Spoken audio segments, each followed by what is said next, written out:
illustrative of this in that if you're going to spend your money, if you've got $1 million to spend and you're going to save the same amount of money irregardless if you do this or this, you can see how focusing on electrical conservation gives you twice as much bang for the buck as focusing on fuel conservation. So it's a very important fact that we have to keep in mind as we design the blueprint.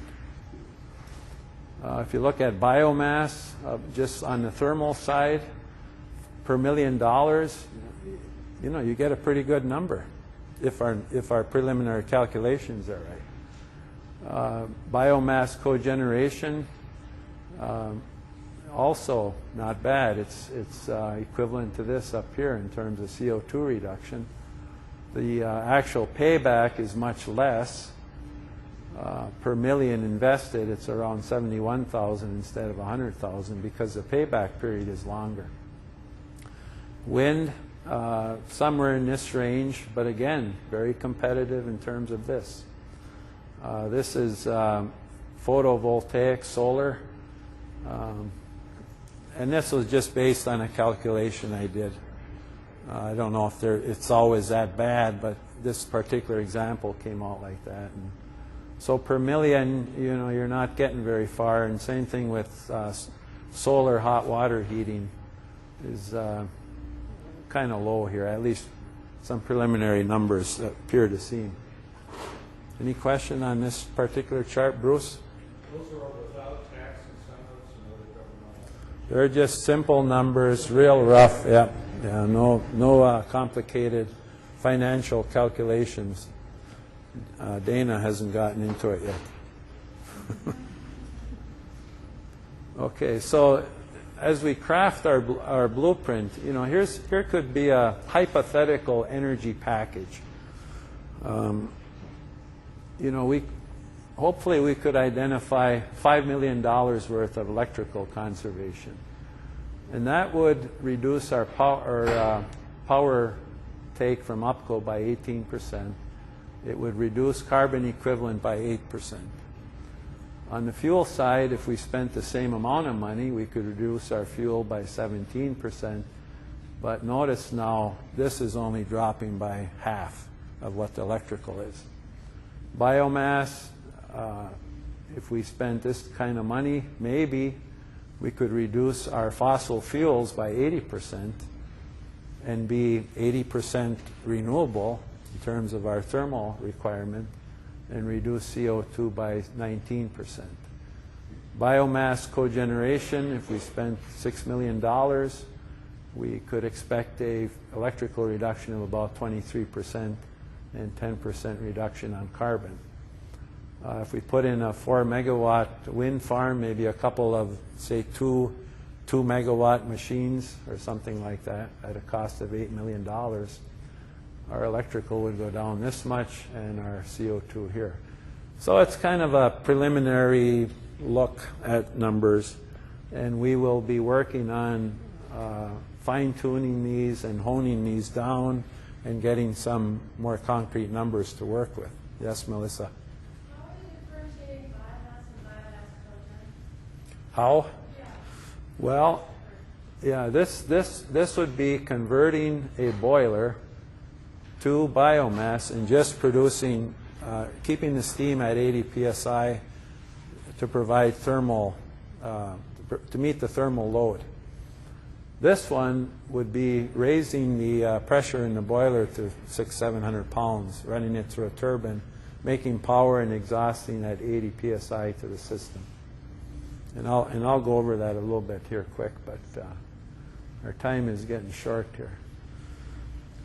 Some other ideas. When we look at our waterfront master plan, one of the things that sticks out is that the heating plant is very difficult and costly to move.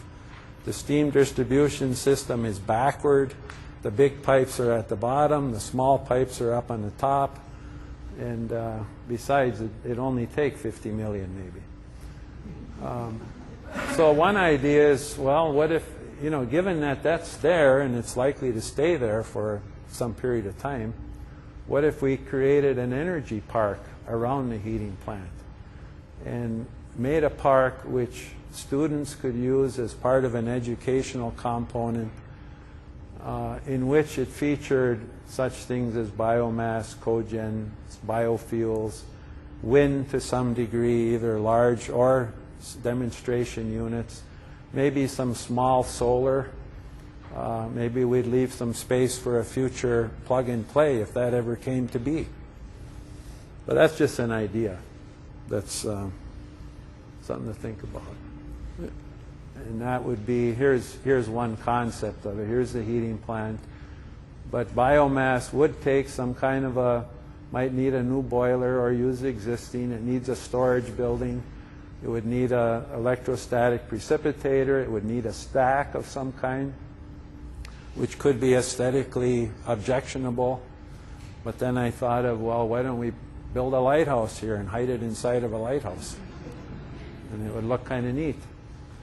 Are you burying the tanks? The tanks are gone. We would relocate them over to here, hopefully, to free this area up for green space. And now we know the Great Lakes Research Center is probably going to go in here somewhere. And that'll be the crowning jewel on the waterfront, and a lighthouse right here.